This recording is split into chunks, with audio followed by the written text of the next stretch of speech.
Back on. This is RadioOnFire.com. We got Wayne Lucus, owner of Traditional Excellence Detailing. He's going to be giving us the ins and out of the car game, shining your wheels up, shining your car up, and getting you right for the summertime because you know you got to be riding in style. So, Mr. Lucas, why don't you give us a little intro of what's going on in the detailing business? All right, I'm Wayne, owner, operator, Tradition of Excellence, auto cleaning detailing service, located 1416 Bloomingdale Road, West Baltimore, 21216. We also have mobile units that come out to you, service you at your work, office, home, wherever it need be to take care of you. Nice. So how'd you get started, Mr. Lucas, with the detailing business? So why don't you give us a brief introduction on how you got started, how you got the passion? Because at one time you didn't see like the mobile detailing. You didn't even see detailing in Baltimore. You just saw like people going to the car wash machines. All of a sudden, it's a big thing. People got trucks, wheels on their trucks, coming to get their car washes in front of their houses and stuff. When I mean, you one of the originators in that. So how'd you get started? Well, basically, I started about 10 years ago. So we'll be celebrating 10 years this year, September. Congratulations. 2005, we started. But I used to clean cars out in front of my house. I used to clean my own vehicle. I didn't really know that that's what I was going to be doing, was cleaning cars. I actually worked for a packaging company over in Seton Business Park. And on the weekends, I used to clean cars. And just from there, my neighbors and people driving by used to see my passion for it. So they start asking me how much I charge. I was like, I don't know. But I could do your car tomorrow, whatever. So it was a hobby. It started out as a hobby. Yeah. And at one point, I started seeing business starting to pick up in front of my house. And I told my job if I ever made more money doing what I do on the weekends than what I do during the week, I was gonna quit. Wow. And now you're here. 10 years strong, I never stopped. You got your own building, you got your own mobile unit. Tell us about the mobile unit. How's it work? Like somebody gotta call you? Yeah, mobile unit basically is set up, it's fully self-contained. It has a water drum in it, pressure washer, generator. All the supplies come from DetailKing.com.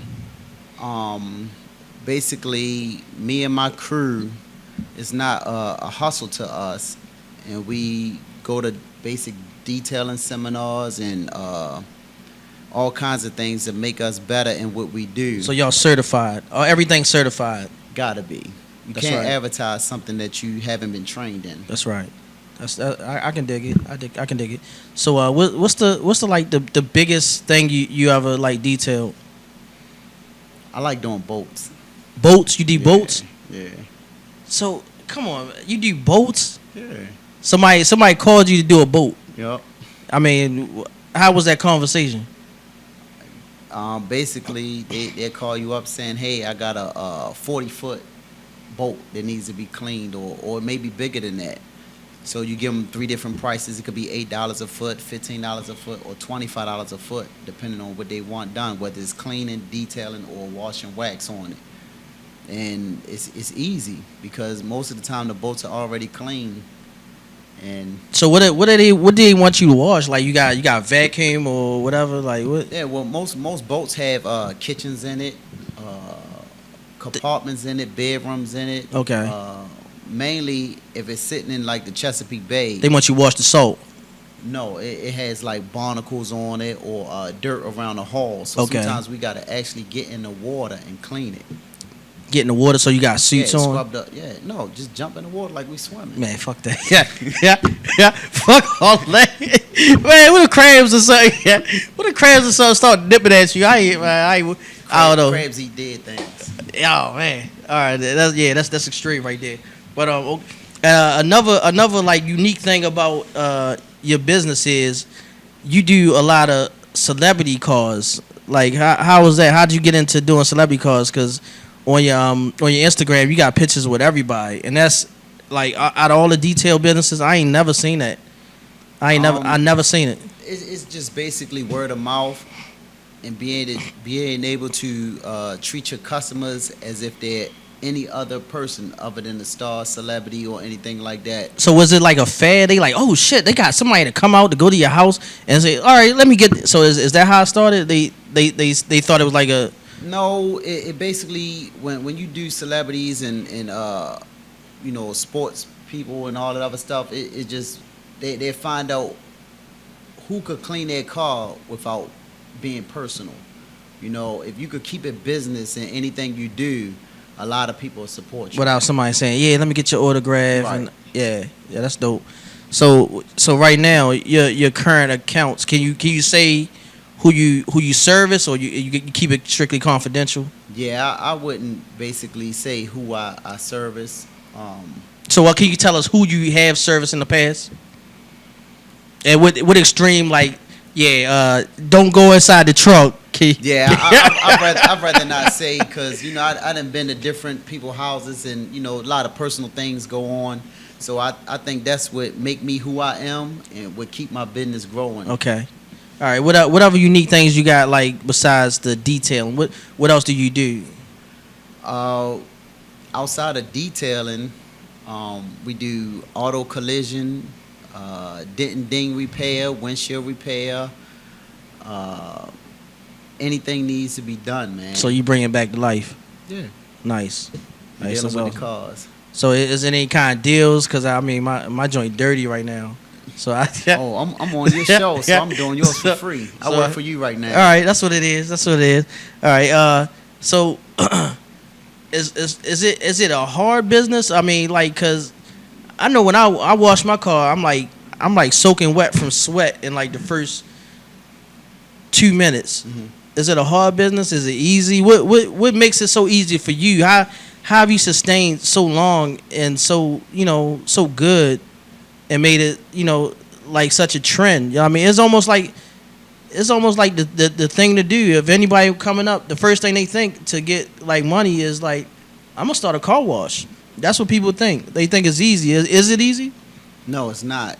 And I think what made my business survive for 10 years is that car washing and detailing is not a hustle to me.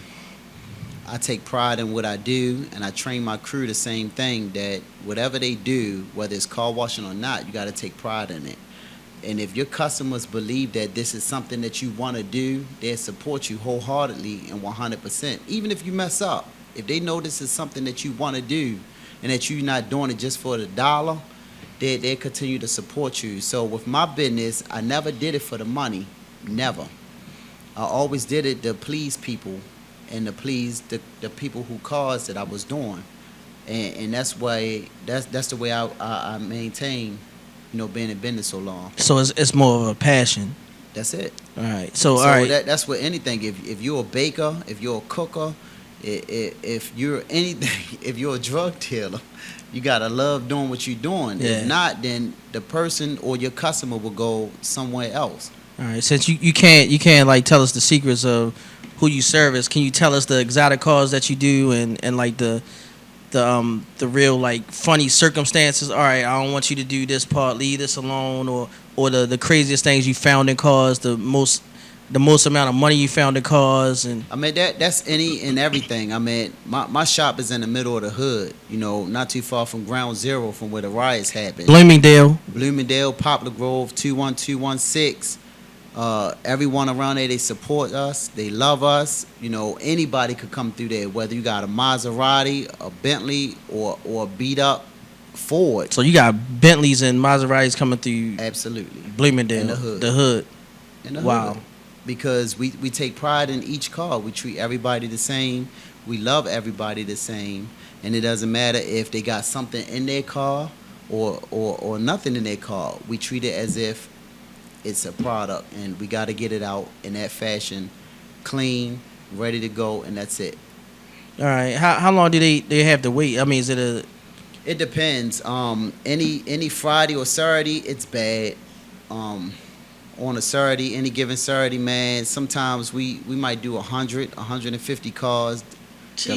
The line might be all the way up Longwood, all the way around the corner, and people will wait. We take a real long time on those 2 days, But our customers, they wait, they patient. They don't give us a lot of hassle. They don't beat us up because we taking too long. But any other day other than Friday or Saturday, we get them in and out. Awesome. So that's 150 cars, people. That's a lot of cars to be doing. And how long you say it take? On a Friday or Saturday, the wait might be 45 minutes to an hour. But 45 minutes to an hour. Out of there 10, 15 minutes. All right. So my next question is, when is the Bikini car wash? So I know you the originator of all this. You the OG. You the boss hog. When is the Bikini car wash? I know you can speak on that. All right. So anybody that doesn't know, or even in fact that does know, our anniversary is in September. So we were the first group or people to do a bikini night wash.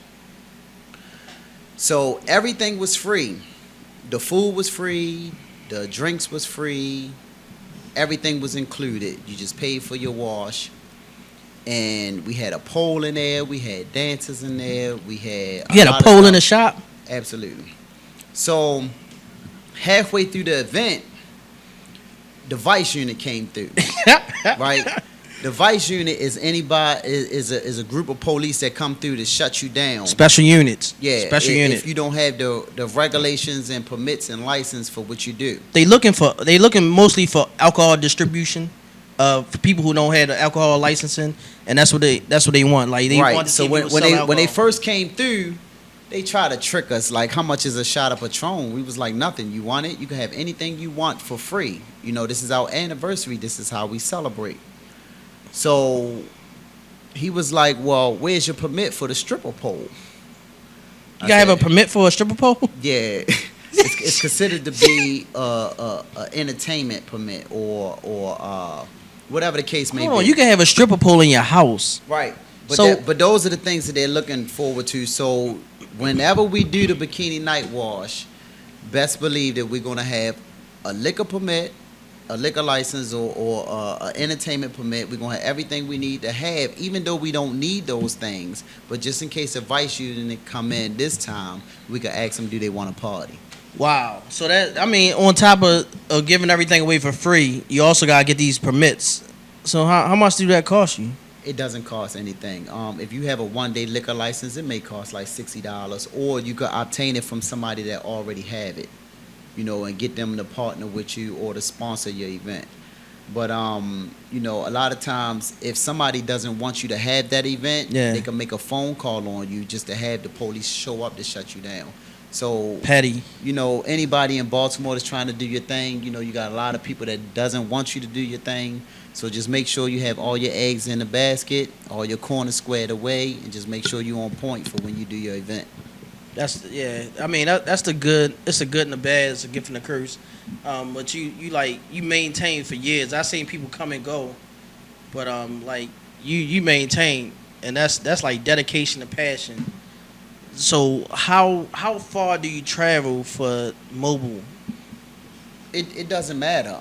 We service all counties. It's the same price? No, absolutely not. Mobile unit prices start at $30, $35, and if you come to the shop, it starts at $10. Okay, that's awesome. That's awesome. Yeah, man. It's a.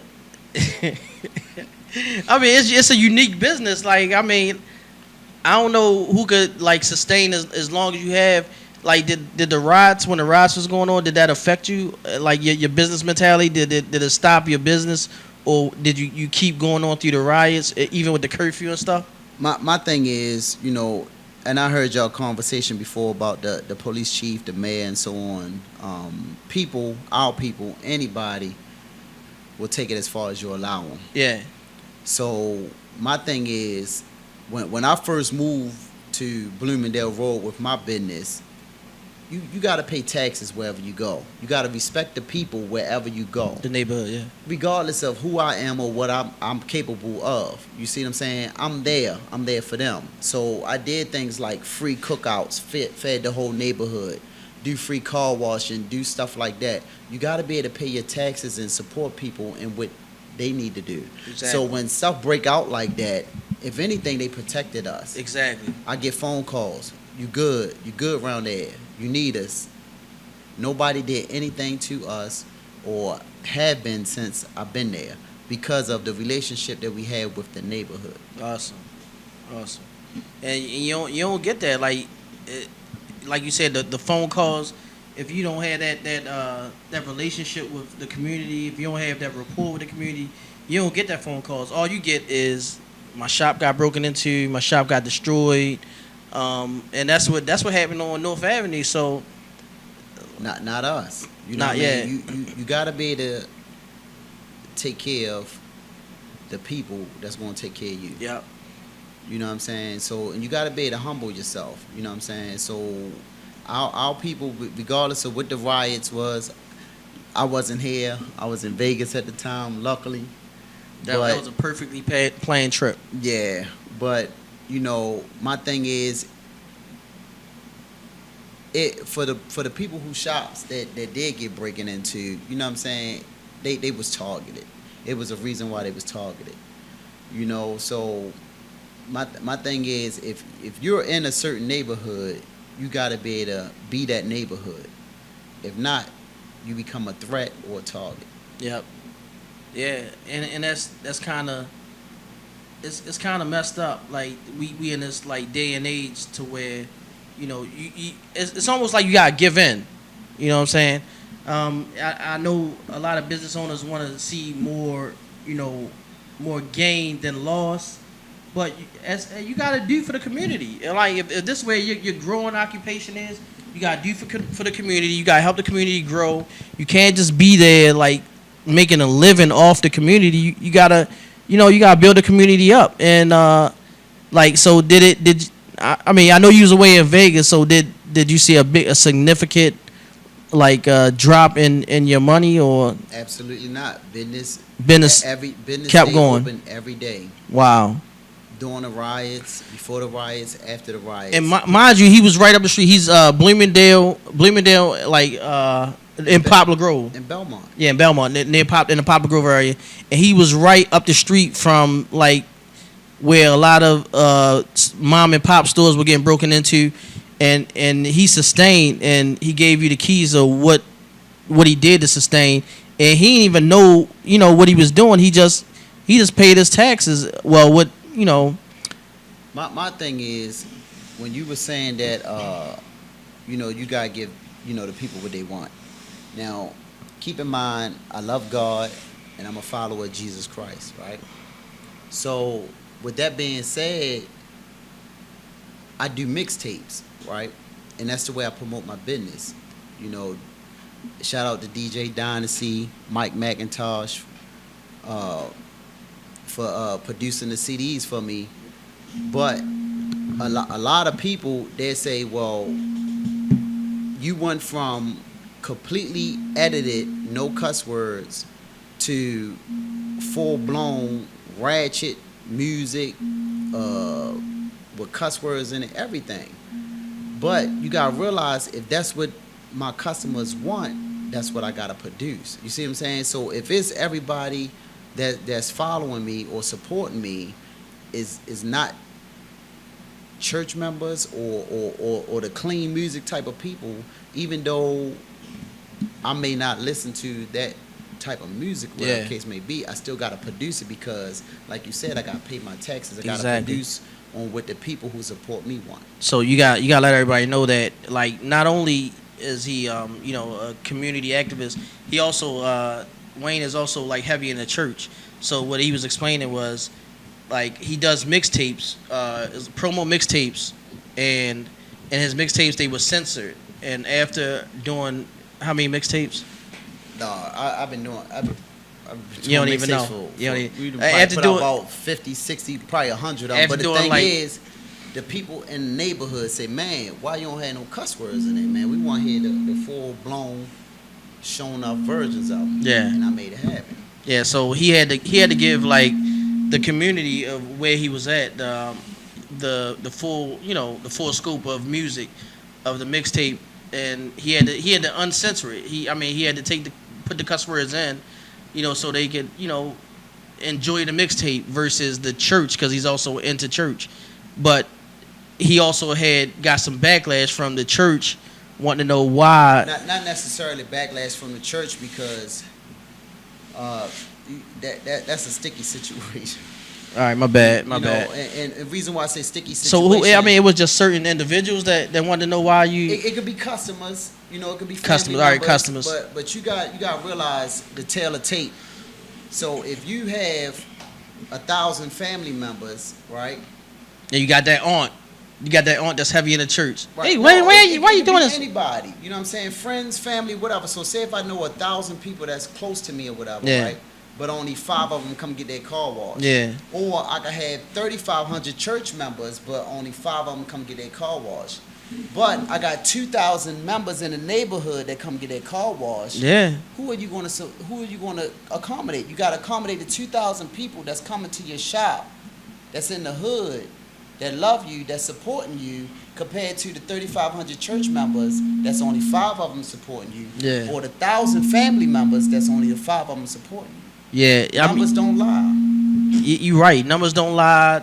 The commas, I'm waiting to flip up them commas. Flipping up new commas. Yeah, that don't lie. I mean, you got it. It's demand and what is it?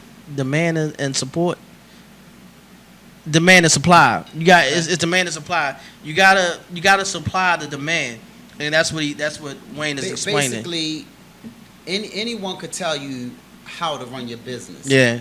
But you got to know what it takes to keep your business. Yeah. That's with anything. It ain't got nothing to do with any car washing or detailing or body shop. So if you try to accommodate everybody else, you'll thin yourself out. You'll fail.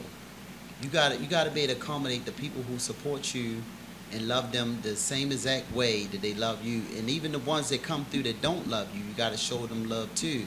So eventually, they won't backstab you and kill you. So that's humbling oneself 101. That's how you live. 101. That's a very smart business move. It's a very strategic business move, because a lot of people don't understand that. A lot of people are just out for self, out for, I'm gonna get rich off of this. I'm gonna make it off of this. I'm gonna pay my bills off of this.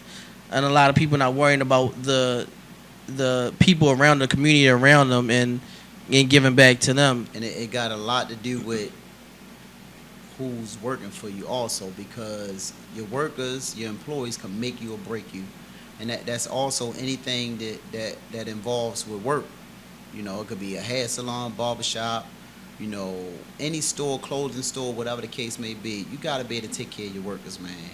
If not, then they could either thin you out, break you, or make you advance. So how was that like every day you getting up, you got all your workers in your hands, like you got them, you're responsible for them. How was that?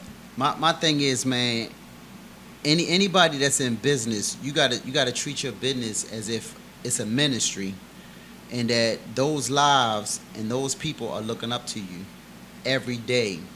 So they're either waiting for you to make a mistake, or they're waiting for you to grow and take them with you. So I do certain things like morale. You know what I'm saying? Like a movie might come out, I might take everybody to the movies. Rent a little bus or whatever, take everybody to the movies, man. Whether we had a good week or not, you got to show them that I appreciate them and I need you and I can't make it without you. All right. And I'm going to ask you this, and this probably going to rile you up, but what do you think? I don't know if you heard the Damon Dash interview with Breakfast Club. What do you think about Damon Dash's concept on you're not a man if you don't have your own? What did you hear that? No, I didn't. But my thing is, I didn't always have my own. You know what I mean? I worked at 7-Eleven before. I worked at Walmart before. I worked at a lot of places. You know what I'm saying? And my thing is, I took each thing that I learned from those businesses and I made my own way. You know what I'm saying? So you can't be a boss without being a worker first. So how can you be able to be a boss just off the top? Yeah, and he said you're not. He basically said if you don't have anything to give to your children, if you don't have a business to turn over to your children, that you're not a man. If you answer to a boss every day, if you answer to another man every day, then you're not a man. Like he's compromising everybody's pride, ego, manhood. He's to me he's giving the wrong signal to the youth. My thing is, not to interrupt you, but whenever somebody is in a money position, whether it's a star or entrepreneur. But is he really in a money position? You think he really like? I don't know. I don't. Damon Dash, If you Google his net worth, Dame is like at a negative. He's in a negative. I understand that, but so can you listen to a person like that? But that's what's wrong with our youth and our men. You see what I'm saying? They would take what somebody else said and run with it. You know what I mean? And that's what put pressure on us as men and our youth and put us in situations where as though we want to do the outmost thing for our family and ourselves and put us in a predicament where as though we breaking law and wind up either dead or in jail. And that's exactly what I think his message. I know where he was trying to go with it, but what's going to happen is a lot of young people are going to be dead or in jail because of the way he presented his message. That's factual. That's going on. I think he presented it wrong, and then he got another video where he's not talking about owning. He's talking about us living off the land, farming, not having now he totally contradicts himself in this video because he's saying not letting money make you a slave. Not being a slave for money. You know what I'm saying? So not living for money, actually living for the land. And before he was saying, you got to be a boss. You got to make your own money. You got to do this. You got to do that. But now he's talking about living off the land, not caring about money, not letting money be, your motivation when you get up in the morning. Like now, all of a sudden, he's living off the land. What makes you organic now? Like come on, there's even one or the other. Right. So, that's what I don't like about Dame. One minute Dame is here, next minute Dame is there. But it's interesting conversation because it gets you thinking. Like, what route am I going to take? Am I going to be a boss? Am I going to set myself up to, have something to leave for my kids? Because, like, before that conversation, before that interview, I didn't think about that. So now it's got me thinking. I'm like at a crossroads. What do I have to leave my kids now? Because Dame said this shit. So now it's like I'm like, what am I do? I think with any path, us as human beings, not man, not woman, but anything that we do in life, I think that if we be consistent in everything we do, it'll work out. When you try to do so many different things and try to please so many different people, that's where you got different routes, different roads. And eventually, one of them roads gonna end up dead. Yeah, you got it wrong. Yeah, you got wrong road. But if you got a straight path on how you want to take care of your family, how you want to make your money, how you want to live, how you want to take care of yourself, you already expected a good outcome, or you already believing in what you're doing. So if you already got the mindset that you're gonna have a good outcome, is it possible you can have two successful paths? Absolutely. You're supposed to have more than that. They say the average person that's successful has 5 different revenues. An average millionaire has more than 9. I'm not saying that all of those things will work, but you should be open-minded. But what I'm talking about is that you got to be consistent in what you're doing. Try not to contradict yourself and say you want to do one thing but then do the other. You know what I'm saying? Yeah. That's all I'm saying. If you're going to be that person, be that person. Exactly. So when a person see you on a radio, they say, "Oh, that's my man Ed West." But when they see you in the street, "Oh, that's my man Ed West." That's not what he would. Yeah. You don't want somebody to say, "Oh, when I seen him this day, he wasn't like that." Exactly. That's all. Yeah. Yeah, and that's what I'm getting from Dame. One minute he a farmer, one minute he a boss, one minute he a kingpin, one minute he a record exec. Like, I don't know which way to go with him, but it's all interesting because now the dude got my wheels turning. He got me thinking, what legacy? Now that's a good thing. Like, what legacy am I gonna leave my kids? Because first and foremost, I want for my kids. Mm-hmm. You know what I mean. I'm right now. I'm living for my kids. I'm not living to to be happy. Even though I am happy, I know how to make myself happy. But I'm living to make a better town for my kids, and make put them in a better position to where they don't have to do certain things that I did. They don't have to answer to certain bullshit that I answer to.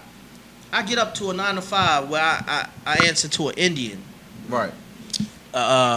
somebody that wasn't even born here, even though we weren't born here, but I got answer to this Indian guy, and he's like the rudest person, and I'm a foreman, so I'm a boss, so a boss has got to answer to another boss, you know what I mean? So and he doesn't like I'm a young black man in my position. He doesn't like me. He doesn't relate to me. So everything we say is like we clashing every day. We just clashing. Right. Every the route I want to do things. He's an engineer. I'm an electrician. As far as what I know needs to be done, he feels as though it's got to be done another way. We always clashing. So he feels as though I'm taking my youth and my energy, and I'm trying to get him to move in a faster position, and he don't like that position I want to move in. So he's always like, no, Eddie, you're moving too fast. Don't do that. Do it this way, and yada yada yada. And then once it get done, the job is good. The job is ended. We can write it off on the ticket. We can make money off of it. I'm getting an email from my boss saying, yeah, we got a complaint about you didn't listen to your superior, and you didn't do it. Your superior said it could have been done another way, but the fact of the matter is the job was done. Right. So why am I getting an email or a complaint? You know what I mean? Like, that's what I don't understand, and I don't like about having a boss to answer to another boss, and that's what got me thinking about the video. So, I mean, but you always, in your situation, you gotta be humble. You know what I'm saying? Exactly, So and that's what keeps me quiet. That's the job you in right now. Until you find something better or something that you want to do, you got to take them darts. But to piggyback on what you were saying about your family and your kids and how you want to leave things and set them up, man, my only thing I can say is about that. Shout out to all the real dads out there. Father's Day just passed. Shouts out. How was your Father's Day? It was wonderful, man. Yeah. But find out what each one of your kids want. Whether they're young or old, each one of them got a different personality. So you already know how to set their future up. So if you were supposed to die today, you already got it in order on how they should know to carry out the rest of their lives. That's Exactly. it. Exactly. It's about investing in how you impact other lives. That's it. Exactly. So even though the boss man, even though you the boss, and I'm a boss, but I never claim to be a boss. You know what I'm saying? I still take information from you, my parents, whoever the case may be, customers. You know what I'm saying? I always take feedback on how to make myself better. Yeah. You know what I'm saying? So if somebody's constantly on your back or whatever, anytime somebody's pounding you on your back, all it's going to do is make you stronger in what you're supposed to do in the future. Yeah. That's it. Yeah, because I gotta bite my tongue. I know that's hard. Yeah, man. Yeah, like this guy, man. He sent it. Like, who sends emails after the job is done? And we like both companies making money. Some people are never satisfied. And you never satisfied, and that's all right. I got his boss over top of him is my boss also, so I gotta answer to two people, and then after that, that's the chain of command. So I gotta talk to him. We gotta decide how we gonna fix things, and then after that, I gotta send all my paperwork in to another boss, which is my supervisor. So when he sends me the email of this boss, my direct boss wasn't happy with the route I took. It's almost like the partnership isn't what it should be. You know what I mean? We making progress, but we not on the same page, and it's like it's rocking a boat. And eventually that boat going to tip over. I'm trying not to let it. You know what I mean? But you know, I gotta do what I gotta do for my family. You know. As long as you know when that boat tip over, you got your vest on. Yeah, You able to survive. I mean, yeah. I got other outlets. I definitely got other outlets. You know, everybody should have another outlet. Like, just in case your main ad prescriber don't work, your main job don't work, you gotta have another outlet. One income is not going to do it this day and age. It's not. You gotta have another hustle. You gotta have another outlet of getting money. I'm not saying drugs or anything illegal, but it's gotta be something. Anything you could think of hustling, getting another income coming in, a residual income. Just think of it. Like, don't work yourself to death, but make sure you got something to compensate yourself and just to live comfortable. But are you mentoring to bring people up in the detail gang or detail game, or what are you doing? It's funny that you asked that because, I got my set crew and how we do business and how we clean cars. But I get guys all the time in the neighborhood that come through and say, hey, man, I need something to do. Whether they banging or doing something, selling drugs, or whatever the case may be. A lot of times when people are in gangs or selling drugs, they really don't want to do that.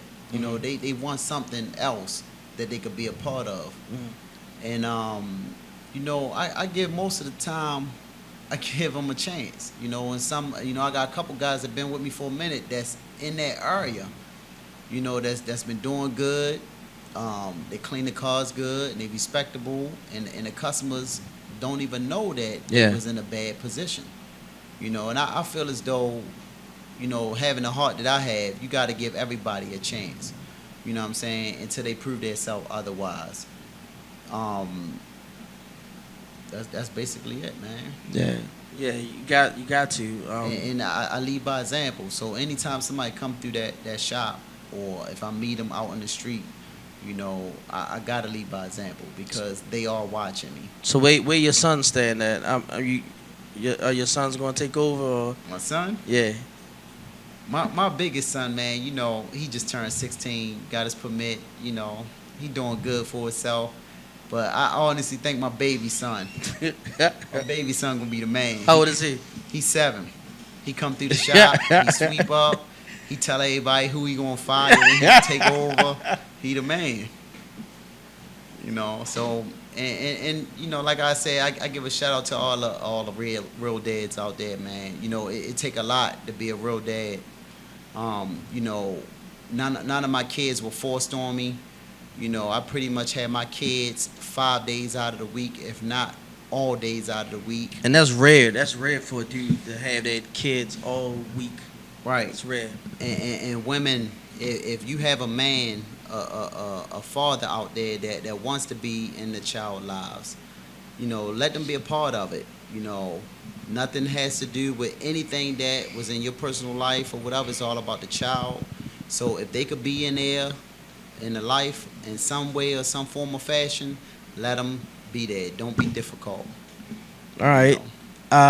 Next thing is, how can somebody get in touch with you for a wash, a mobile wash? We need your Facebook, your Instagram, Twitter. That's easy. You can follow me on Instagram, Twitter @Tradition Detail. TRADITIONDETAIL @Tradition Detail. Phone number 410-300-6818. Address 1416 Bloomingdale Road, 21216 West Baltimore. Awesome. And Damon, how can they reach you, sir?